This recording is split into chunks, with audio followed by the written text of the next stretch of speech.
আপনার ছেলে আমার মেয়েকে প্রতিদিন ডিস্টার্ব করে, কি করা যায় বলুন তো? আমার ছেলে আপনার মেয়েকে ডিস্টার্ব করে? তাহলে গাছে বাইজা বিটাও, নাহলে ওকে মার্ডার করো। কাকে মার্ডার করবো? কাকে আবার? আপনার মেয়েকে। আমার ছেলেকে পাতা দিচ্ছে না। আমার ছেলে উলুজুলু নাকি পাতা দেবে না? আমার ছেলে তো একদম খাসা। আচ্ছা, একটা মেয়েকে পড়াতে পারিস না? মেয়ের মার নাম্বারটা একটু দিতে পারবি?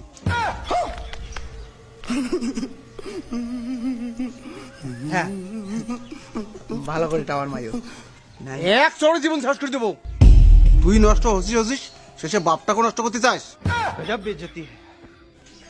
আর কোনোদিন যদি দেখি না কোনো মেয়েকে ফোন করা, সেদিন একে গুড়ি কমর ভাঙিয়ে দেবো। তুই জানিস না তোর বিয়ে হয়েছে, তোর বউ আছে? শ্বশুর আব্বা, আমার মা আসছে, মানে তোমার বিয়ে নেই, ডাকতেছে তোমাকে। I am very good. বিয়ানি তুমি কোথায়?